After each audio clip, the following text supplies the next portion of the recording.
आज जो हम स्टार्ट कर रहे हैं वो है chapter number 7 linear equation in one variables. But before that हमें कुछ कॉन्सेप्ट समझने होंगे, जैसे कि इक्वेशन क्या होता है, ओके, स्टेटमेंट ऑफ इक्वालिटी क्या होता है, और लीनियर इक्वेशन क्या होता है, और वेरिएबल क्या होता है। ओके जब तक हमें ये चीज़ें समझ में नहीं आएंगी तो हम आगे का जो प्रोसीजर है उसको समझ नहीं पाएंगे। तो सबसे पहले इक्वेशन क्या होता है।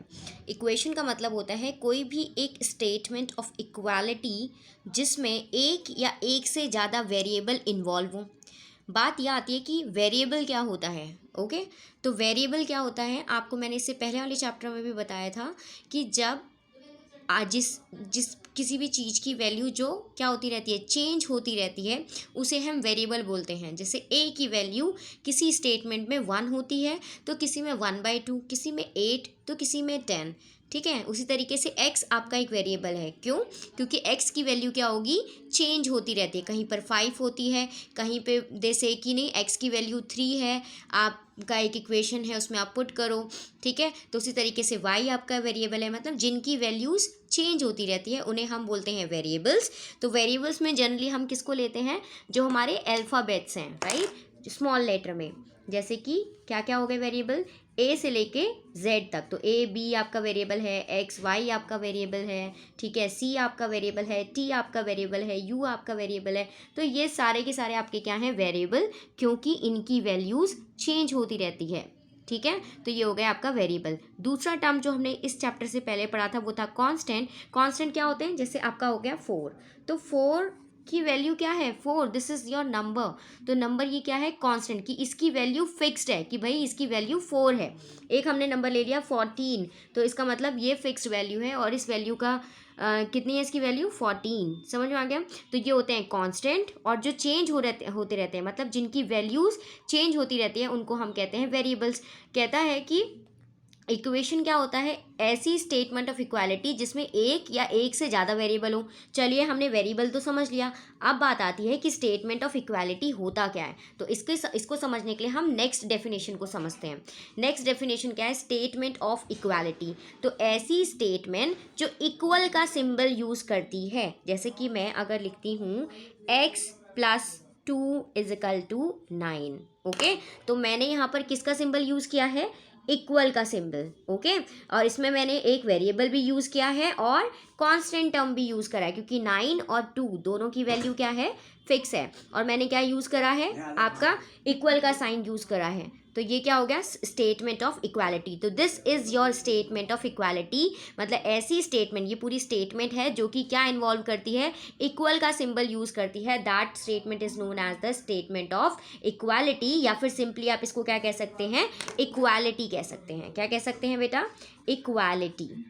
ओके, तो इसका मतलब अब हमें इक्वेशन पता चल गई, मतलब एक ऐसी स्टेटमेंट ऑफ इक्वालिटी जिसमें एक या एक से ज़्यादा वेरिएबल हों। जैसे कि अगर मैंने ये वाली इक्वेशन ये वाली जो लिखा था, इसमें स्टेटमेंट ऑफ इक्वालिटी है। क्यों? क्योंकि इसमें मैंने किसका सिंबल यूज़ करा है, इक्वल का सिंबल, राइट। इसी की तरह आप एक और लिख सकते हैं, 9 - 6 = 3। तो यहाँ पर मैंने कोई वेरिएबल यूज़ नहीं किया है, बट मैंने सिंबल यूज़ करा है। तो आपको पता है इक्वल से इधर की साइड जो होता है वो लेफ्ट हैंड साइड होता है, इक्वल के इधर की साइड वाला जो होता है राइट पार्ट, वो क्या होता है, राइट हैंड साइड होता है। तो ये दोनों क्या होती हैं, इक्वालिटी से जो होती है हमेशा स्टेटमेंट ऑफ इक्वालिटी, उनके जो लेफ्ट हैंड साइड होता है और राइट हैंड साइड होता है, उनकी वैल्यू हमेशा इक्वल आती है। ओके, तो ये हो गई स्टेटमेंट ऑफ इक्वालिटी। जब इसी स्टेटमेंट ऑफ इक्वालिटी में मैंने क्या कर दिया, कुछ वेरिएबल ऐड कर दिया, मैं कुछ भी ले सकती हूँ, 3a + 2 = 6। So this is what, this is an equation. मैं कुछ और इक्वेशन लिख सकती हूँ, जैसे 2/x - 3 = 4। तो इसमें मेरी कांस्टेंट टर्म भी है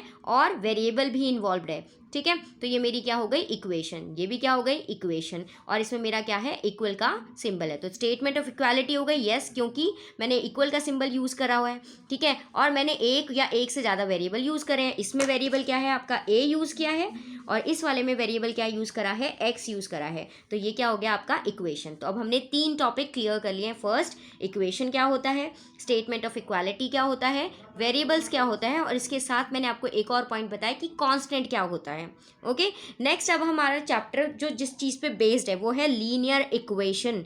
तो लीनियर इक्वेशन का क्या मतलब है, इससे पहले जब मैंने आपको एक चैप्टर कराया था, ठीक है, तो उसमें मैंने आपको इस तरीके से अगर कुछ लिखा था, x⁵ + 2x² प्लस 3x। ठीक है, मैंने अगर इस तरीके से कुछ वैल्यू दी थी तो मैंने पूछा था कि बताओ इसमें डिग्री कितनी है। ठीक है, और उसी डिग्री को हम क्या कहते हैं, हाईएस्ट पावर।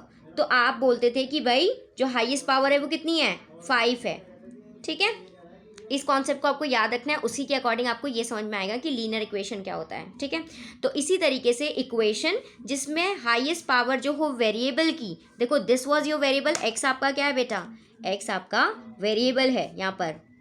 ठीक है, तो यहाँ पर देखो इस वेरिएबल की पावर कितनी है 1, इस वेरिएबल की पावर कितनी है 2, और इस वेरिएबल की पावर कितनी थी 5। ठीक है, तो जो हाईएस्ट पावर थी वेरिएबल की वो कितनी थी 5, उसी को हम क्या कहते हैं, डिग्री कहते हैं। तो लीनियर इक्वेशन क्या होती है, ऐसी इक्वेशन जिसमें जो वेरिएबल होती है उसकी सबसे बड़ी पावर कितनी होती है, 1 होती है। क्या होती है, 1। जैसे कि मैंने पहली वाली इक्वेशन ली थी ना बच्चे, क्या ली थी, x + 2 = 9। तो अगर मेरे को बताओ यहाँ पे वेरिएबल क्या है, तो मैम वेरिएबल तो x है।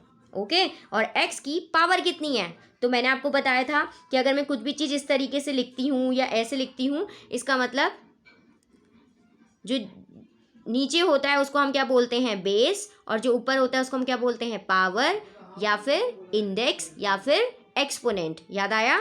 ठीक है, उसी तरीके से इस इक्वेशन में इस वेरिएबल की जो हाईएस्ट पावर है, कोई और वेरिएबल तो है नहीं, तो यही वेरिएबल है, इसकी पावर कितनी है 1। ओके, तो इसका मतलब ऐसी इक्वेशन जिसमें जो वेरिएबल की हाईएस्ट पावर हो वो 1 हो, वो कौन सी होती है, आपकी linear equation.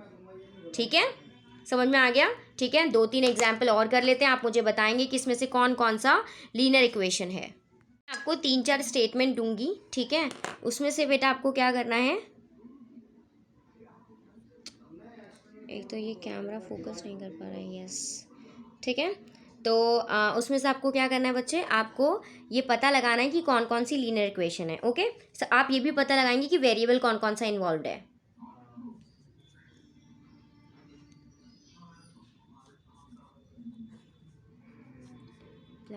+8 = 7, this is your first equation. ये स्टेटमेंट ऑफ इक्वालिटी भी है, क्यों, क्योंकि उसमें हमने इक्वल का सिंबल यूज़ किया है। नेक्स्ट आ गया आपके पास x(y)3 + 9y² = 8। ओके, नेक्स्ट आ गया आपका 4y + 2 = 6। ठीक है, तो इन तीनों में से आपको बताना है कि कौन सी लीनियर इक्वेशन है। ठीक है, अगर हम फर्स्ट वाले को देखते हैं तो वेरिएबल तो 1 है, लेकिन इसकी पावर कितनी है 2 है, तो वेरिएबल क्या हो गया y, पावर हो गई 2, तो ये क्या है, लीनियर इक्वेशन नहीं है, क्योंकि लीनियर इक्वेशन में वेरिएबल की पावर कितनी होनी चाहिए, 1 होनी चाहिए, इसकी पावर कितनी है 2 है। तो इसका मतलब ये आप जब नेक्स्ट क्लास में जाओगे 8th स्टैंडर्ड में, तो आप पढ़ोगे कि ऐसी इक्वेशन जिसकी हाईएस्ट पावर 2 हो वेरिएबल की, तो उसको हम बोलते हैं quadratic equation, but this time it is not in your syllabus. Okay, next वाले में देखते हैं, इसकी पावर भी अलग है, 1 तो है नहीं, वेरिएबल आपको दिख रहे हैं, x दिख रहा है, y दिख रहा है, y दिख रहा है। ठीक है, नेक्स्ट वाले में चलते हैं, तो इसका मतलब ये भी आपकी लीनियर इक्वेशन नहीं है। नेक्स्ट चलते हैं, यहाँ पर देखिए वेरिएबल कौन सा है, वेरिएबल है y, तो हमने इसको सर्कल कर दिया, इसकी पावर कितनी है, इसकी पावर है 1, तो this is your linear equation. समझ में आया। ठीक है, इसके बाद हम कुछ मेथड करेंगे, उससे आप समझ जाओगे। बेटा इसी के बेसिस पे हम क्वेश्चन नंबर 2 करेंगे, एक्सरसाइज 7.1। ओके, रीड कर लेते हैं पहले। ठीक है।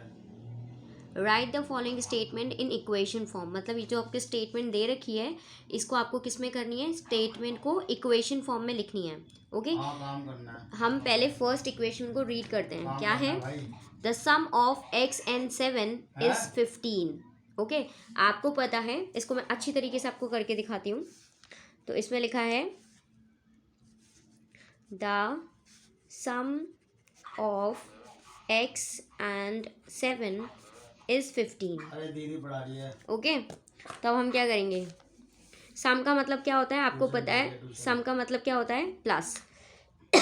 ठीक है, तो आपका एक वेरिएबल आपको दे रखा है x और दूसरा दिया है 7। ठीक है, इसका मतलब है कि भाई अगर आप x और 7 को ऐड करते हो तो आपको क्या मिलता है, 15 मिलता है। तो आप क्या लिखोगे, the sum of x and 7, मतलब x और 7 का सम, तो मतलब x + 7, तो आपको कितना मिलता है, 15 मिलता है। तो ये आपकी जो स्टेटमेंट थी उसको अब हमने किस में कन्वर्ट कर दिया है, इक्वेशन की फॉर्म में। और अगर हम ढंग से देखें तो ये क्या है, स्टेटमेंट ऑफ इक्वालिटी भी है और लीनियर इक्वेशन भी है। स्टेटमेंट ऑफ इक्वालिटी क्यों है? स्टेटमेंट ऑफ इक्वालिटी इसलिए है क्योंकि इसमें इक्वल का साइन है, और दूसरी चीज़ ये linear equation in one variable इसलिए है क्योंकि यहाँ पर जो हमने वेरिएबल यूज़ करा है उसकी जो पावर है वो कितनी है?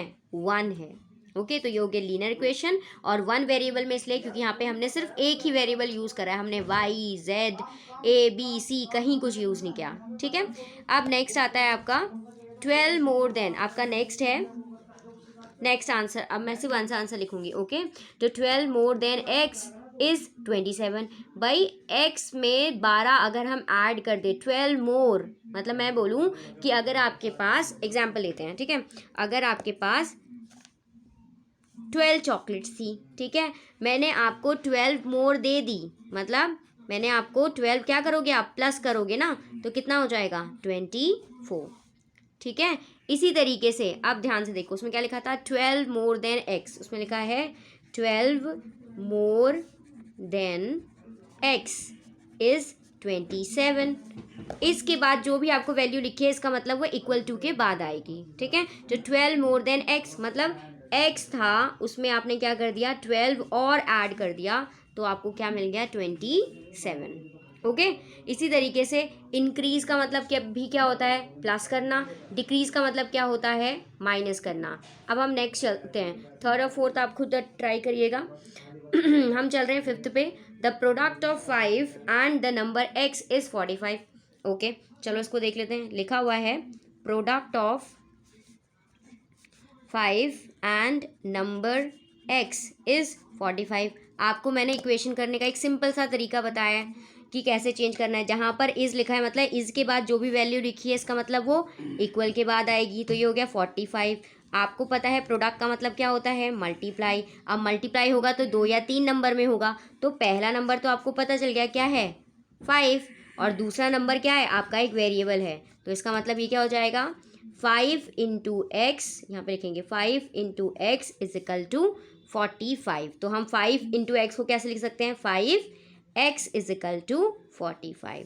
तो हो गया the product of 5 and x, the product of 5 and x equal to 45। Okay, ठीक है, तो इसी तरीके से आप इसका 6 भी करेंगे। ठीक है, 8th बिल्कुल इसी की तरह है, मैं आपको 7th करा रही हूँ। ठीक है, तो 7th क्या है आपका? p is taken away from number 10 gives 6। अब इसमें थोड़ी सी कुछ बच्चों को प्रॉब्लम आ सकती है। देखो, इसके बाद मैंने आपको बताया था कि जो भी वैल्यू दी होगी वो आपके इक्वल के बाद आएगी, तो गिव्स का मतलब भी क्या होता है? गिव्स यहाँ पे इस की तरह वर्क कर रहा है, तो गिव्स मतलब इक्वल के बाद जो आएगा, तो इक्वल के बाद कौन सी वैल्यू आएगी? 6। तो हमने लिखा गिव्स, तो 6 हमने लिख दिया।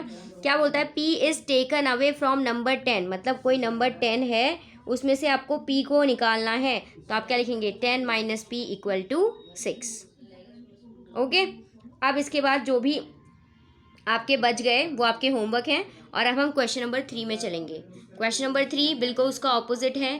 पहले हमें क्या करना था? स्टेटमेंट से इक्वेशन फॉर्म करनी थी, इस बार हमें इक्वेशन से स्टेटमेंट बनानी है।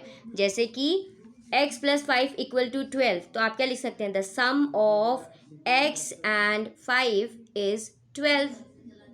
ओके, क्या लिखेंगे इसके लिए? आप लिख सकते हैं the sum of x and 5 is 12। Okay, इसका क्या लिख सकते हैं? 15 माइनस a इक्वल टू 10, क्या लिखेंगे?